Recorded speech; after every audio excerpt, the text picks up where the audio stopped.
కేరళలో పడవ పందాలు ఫేమస్, ఆంధ్రాలో కోడి పందాలు ఫేమస్. కానీ ఈ ఊళ్ళో ఓ పందెం ఉంది.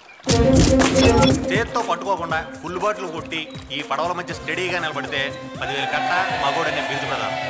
ఐపీఎల్లో చీరగలుసు అంటే ఇక్కడ మనకి చీరగలుసు. 10,000 సంగతి పక్కన పెడితే మగాడనే బిరుదు కోసం ఎగబడే ఎతవలు కూడా ఉన్నారు.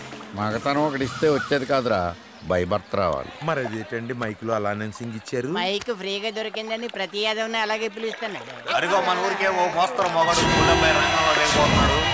బాటలు బట్టి పైకెత్తాడు, కడవల మధ్య నుంచున్నాడు, మందు కొడుతున్నాడు, బిరుదు కొట్టేసే ప్రయత్నంలో ఉన్నాడు. కానీ బాటిల్ తీసేశాడు. ఎప్పుడు గెలిచాడు కనుక ఎదవా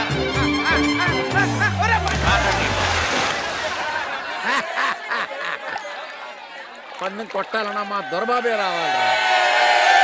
వీళ్ళందరూ ఎదురు చూస్తున్న దొరబాబు ఇతనే. మంచి చూడడానికి అందంగా ఉంటాడు, పైగా మొహమాట. ఎవరిని రమ్మండు వస్తే కాదు.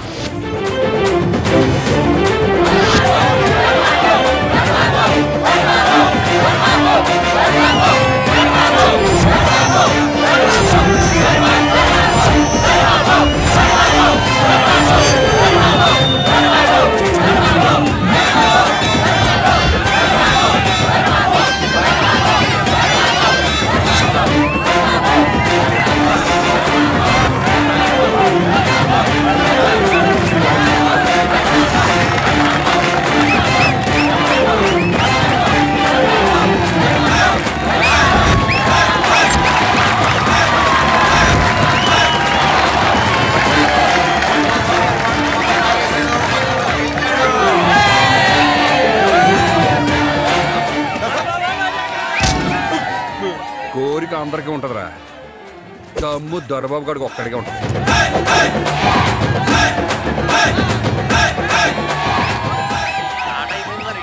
పాటే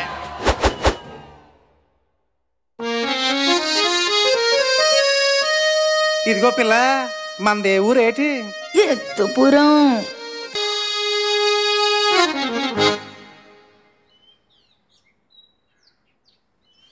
గుమస్తా గారు నాతో ఏదో మాట్లాడాలన్నారు. అవునమ్మా, కళాశాల పేరు పెట్టి బాబుగారు లెక్కలు చూస్తుంటే చొక్కలు కనిపిస్తున్నాయి. కొబ్బరి తోటలో కాయలు దించామండి, డబ్బులు లేవు. ధాన్యం మిల్లుకు దోలాం, డబ్బులు రాలేదు.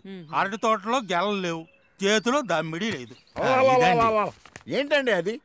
అసలు రాలేదు అంటే ఆవిడ ఏమనుకుంటుంది? మమ్మల్ని బయటగా అనుకోదు. అసలు ఎందుకు రాలేదు అంటే అక్క, అసలు అల్లుడు ఎవరు? పుట్టినోడు. ఆ రోజుల్లో రాజులు పాతికలాడేవారు. మరి మనోడు? పైగా కళాకారిణిలో నాట్యం చేస్తే అప్పటి రాజులు హారాలు విసిరేవారు. మరి మనోడు?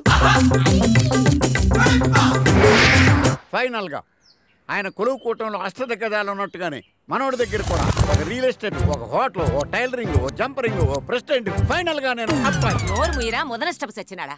దిగ్గజాలని పేరు పెట్టి ఈ దిక్కుమాలిన వెధవలందరినీ వెంటేసుకు తిరుగుతూ దివాణం పరువు తీస్తోంది చాలక అవతార పురుషుల పోలిక. పైగా ఏంటి మావా, ఏమైంది?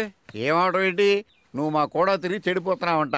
కాదే, కళాకారుల హృదయం సున్నితం అని చెప్తే వినకుండా నోరు పారేసుకుంటుంది. ఆవిడ ఎవర్రా? నీకు అత్త, నాకు బామ్మ. ఆకలిస్తే అన్నం పెట్టి అన్నపూర్ణమ్మరా, అవసరానికి డబ్బులు ఇచ్చే దొనలొచ్చివిరా. మీ మాయ మాటలు పడిపోయే ఎర్రి వెంకటలక్ష్మి కూడాను. రేయ్, ఆవిడ అరిస్తే నీకు నోరే వినపడుతుందిరా, కానీ నాకు ఆవిడ వెనకున్న హృదయం కనపడుతుందిరా. నా హృదయాన్ని చీలిస్తే నా బామ్మ ఉంటుందిరా. దొరబాబు, బామ్మ, దొరబాబు, నా బంగారు బామ్మ. నేను బయటికి వెళ్ళొస్తాను. వట్టి చేతులతో ఎలా వెళతావురా? ఉండి ఇప్పుడే వస్తాను. చూసావరా, మా బామ్మే ధనలక్ష రూపాయలు మళ్ళీ పుట్టింది. చాలాసేపు అయింది. ఒరేయ్, ఈ మధ్య నీకు బాగా ఫిట్టింగ్లు ఎక్కువైపోయినారా? తోల్చి ఇందా నాన్న, వెళ్ళి త్వరగా వెళ్ళరా. చెప్పానరా, మా బామ్మ అయిపోయింది, పొగడక్కలేదు. వస్తాను బామ్మ. వెళ్ళరా నాన్న. రే నీకుందరో. శ్రీరాములు లాంటోడు ఎలా బతుకుతాడో. లింగం తొందరగా మొక్కేస్తావు. ఏదో ప్యాక్ అని మదర్ ఫాదర్ లేరు. లైఫ్ ఉంటే జోకర్ ఉండదు, జోకర్ ఉంటే లైఫ్ ఉండదు. ట్రాపేష్ దొరబాబు ఈడేంట్రా క్రాప్ వేసిన కోళ్ళగా ఉన్న కదా. కొత్తగా ప్రెసిడెంట్ అయ్యాడు కదా. ఏంటిది? దిస్ ఈస్ గేమ్ యార్. ఊళ్ళో జనాల్ని డిస్టర్బ్ చేస్తున్నారని కంప్లైంట్స్ వస్తున్నాయి. కంప్లైంట్సా? రాత్రి తోటలో భోగం మేళం పెట్టారంట. అది మన వృత్తి కదా, తప్పే ఉంది. తప్పని నేనన్నానా? మరి? నాకు తెలియకుండా ఎందుకు పెట్టారు అని అడుగుతున్నా. ఇన్నాళ్ళ మన ఫ్రెండ్షిప్ కి మీరిచ్చే వాల్యుయేషన్ ఇదేనా అని అడుగుతున్నా. ఏమండే, ఏమంటారు? నువ్వు ఎదవని తెలుసు కానీ మరీ ఎంత ఎదవని తెలియదురా. పదండ్రా. ఒరే ప్రెసిడెంట్, మా కొళాయిలో నీళ్లు రావటం లేదురా. మా పేకలో జోకర్ రావట్లేదురా. నేను ప్రెసిడెంట్ చేసిన అదవడరా. మీరే కదా. ఇదిగో దొరబాబు, పంచాయతీలో ఫండ్స్ లేవురా. ఆ గుడికి ఎల్ల సంగతి చూడరా. పైగా మీ పెద్దలు కట్టించింది పుణ్యకార్యం కూడాను. కార్యానికైతే ఇంపార్టెన్స్ ఇస్తాను కానీ ఇలాంటి కార్యానికి కాదు. నా జీవితం అంతా కళాపోషణకి అంకితం ఇచ్చాను రా. మందు కావాలంటే చెప్పండి, ముందు పెడతా. పేకాడతానంటే చెప్పండి, పెట్టుబడి పెడతా. ఎల్ల సంగతి దేవుడు చూసుకుంటాడు కానీ. అవును రే, ఆ తెల్ల పాప ఉంది కదరా, సెటప్ చేసేచ్చు కదా. పైగా ప్రెసిడెంట్ నీ మాట ఏంటదే? ఈడు మారడరా. ఆడు మారితే దొరబాబు ఎందుకు అవుతాడు రా?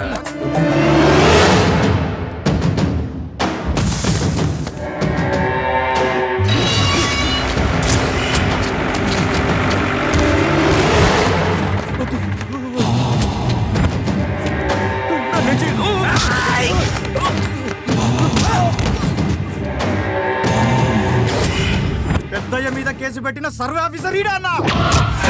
ఊరి చివర సిమెంట్ ఫ్యాక్టరీ కట్టాలన్న మీ అన్న ఆశయం కోసం పేదవాళ్ల భూములు కబ్జా చేయడం తప్పు కదండి. కబ్జా చెయ్యడం తప్పని రాజ్యాంగంలో రాసుందా? మా దగ్గర అప్పు తీసుకున్న పొలాలకు రేటు కట్టి రాయించేసుకుంటున్నా. ఎదిరించిన వాడిని భయపెడుతున్నా. తిరగబడ్డ వాళ్ళ ప్రాణాలు తీసేస్తున్నా. పొలాలు పోయిన వాళ్లే తల వంచుకు వెళుతుంటే ఆ పొలాలు కొలిచేవాడివి నీకెందుకురా?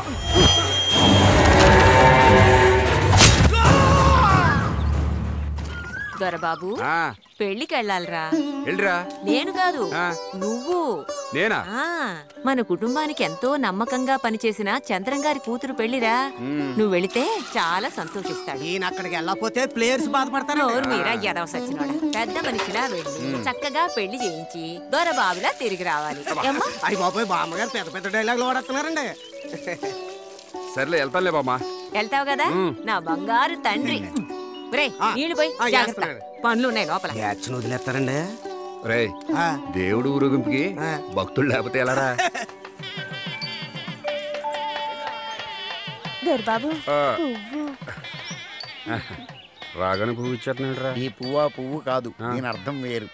ఏ పువ్వు అయినా పువ్వే. నమస్కారం అండి. నమస్కారం అండి. నమస్కారం అండి.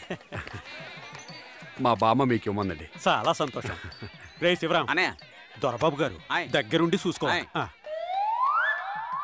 నేను పెళ్లి కొడుకునా గంగిరెత్తున అలంకరించి లోపల కూర్చోబెడితే దాని అర్థం ఏంటి? కనీసం కూల్ డ్రింక్ కూడా తాగినవరా? మంచినీళ్ళు కూడా తాగినవనం. తాళి కట్టేదాకా పందిరి కూడా దాటినవనం. పందిరి ఎవడ దాడతా అన్నాడా? ఏదో మూల కూర్చుని గుద్దేస్తానా? తోలు వచ్చేస్తాను రే, జాగ్రత్త. పెళ్లి కొడుకు గారు, వీరు మా ఊరి పెద్ద మనిషి దొరబాబు గారు. నమస్కారం సార్, నా పేరు సూరిబాబు. నమస్కారం. పెళ్లి కొడుకు గారు ఏదో టెన్షన్ లో ఉన్నట్టున్నారు. పెద్ద టెన్షన్ ఏమీ లేదండి. ఆయన ఇలాంటి టైంలో కాలక్షేపం కోసం పేకాడుకోవడం తప్పంటారా గురుగారు? తప్పు కానే కాదు. ఆడదాం ఏంటండి? ప్రెసిడెంట్ గానే చెప్పొచ్చేది ఏమిటంటే, పెళ్లిలో తాళెంత ముఖ్యమో పందిట్లో పేకాడంత ముఖ్యమో రా అబ్బాయి. పైగా మన ఆచారం కూడాను. డబ్బులు ఎంత ఉన్నాయి? మా ఎత్తరిచ్చిన కట్నం మొత్తం ఉందండి. జోకర్ పడింది కానీ సీక్వెన్స్ లేకపోతే ఉపకారం ఉండదు గురుగారు. మూడు ఉండి ఉపయోగం లేనట్టు లెక్క కదా. ఇలాంటి టెన్షన్ టైంలో ఒక సిగరెట్ వెలిగించుకుంటే తప్ప చెప్పండి. సిగరెట్ తాగడం చెడ్డలోటు కదా అల్లుడు. ఏ అలవాటు లేనివాడు మనిషే కాదు. సారా తాగినోడు సాంబాయి కొడుకు, ఇస్కీ తాగినోడు ఏరాయి కొడుకు, బ్రాందీ తాగినోడు బ్రహ్మాయి కొడుకు, ఏది తాగినోడు ఎర్రి. అబ్బే, మేము అలా ఉండదలుచుకోలేదండి. ఫార్మాలిటీ కోసం ఎవరైనా కంపెనీ ఇస్తారేటి? బామ్మకి మాట ఇచ్చాం కదరా. దొరబాబు, సూర్యుడిని ఆగు అంటే ఆగుతాడా? తాగుబోతుని తాగొద్దురా అంటే మాట్లాడా? పైగా ఏం తాగినోడు ఎర్రి కొడుకని చెప్పాడు కదా. అవును, అంతేనంటావా? పుచ్చుకోండి సార్. చీర్చండి. ఓం శుక్లాంబరధరం విష్ణుం చతుర్వర్ణం చతుర్భుజం ప్రసన్నవదనం ధ్యాయేత్ సర్వవిఘ్నోపశాంతయే. ఆచారం ఒకడు, పెద్దలు చెప్పారని ఒకడు, నన్ను సర్వనాశనం చేసేసారు కదరా. ఏమండి, పెళ్లి కుమారం తీసుకోనండి. వచ్చేస్తున్నా. 1 minute ప్లీజ్. Bus super. అన్నీ బస్సు. ఈ పెగ్గ ఉన్నా కూడా ముందే అయిపోయిందండి అది అబద్ధం చెప్తారా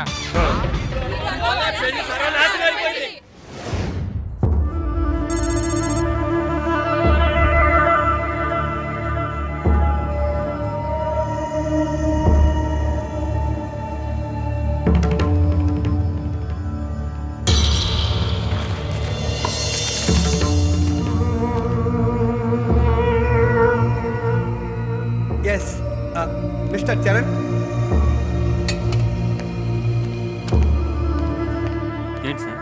చరణ్, ఇది విజయనగర సామ్రాజ్యానికి కృష్ణదేవరాయలకు సంబంధించిన చిహ్నం. ఛాన్సే లేదు సార్. ఇవి గోదావరి తీరంలో తవ్వకాల్లో దొరికాయి. ఎక్కడ విజయనగర సామ్రాజ్యం, ఎక్కడ గోదావరి తీరం? అయినా కృష్ణదేవరాయ గురించి కొత్తగా తెలుసుకోవడానికి ఏముంది సార్? ఉంది. నాకు కూడా ఒక చిన్న డౌట్ ఉంది. అసలు ఆయన చరిత్ర గురించి నీకెంత తెలుసు అని. చూడు, కుందేళ్లు వేట కుక్కల్ని తరిమిన ప్రదేశంలో సామ్రాజ్యాన్ని స్థాపించారు. ఆ స్థల మహత్యం, కృష్ణదేవరాయల సామర్థ్యం కలిసి విజయనగర సామ్రాజ్య వైభవానికి కారణం అని చరిత్ర చెబుతుంది. చరిత్ర చెప్పినట్టే ఆ స్థలానికి అంత పవర్ ఉంటే ఆ తరువాత ఆ స్థానంలో ఎవరు కూర్చున్నా అంత గొప్పగానే పరిపాలన సాగించాలిగా. మరి దేవరాయల తరువాత అనతి కాలంలోనే ఆ సామ్రాజ్యం ఎందుకు అంతరించిపోయింది? వైభవంగా విలసిల్లిన విజయనగర సామ్రాజ్యం ఎందుకు పతనమైపోయింది?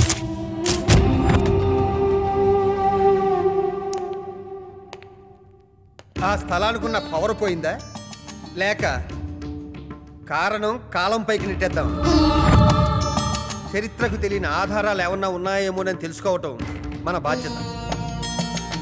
దేవనాగరి లిపి తెలిసిన వాళ్ళు ఎవరైనా ఉన్నారేమో ఎంక్వైరీ చేయండి. Okay sir.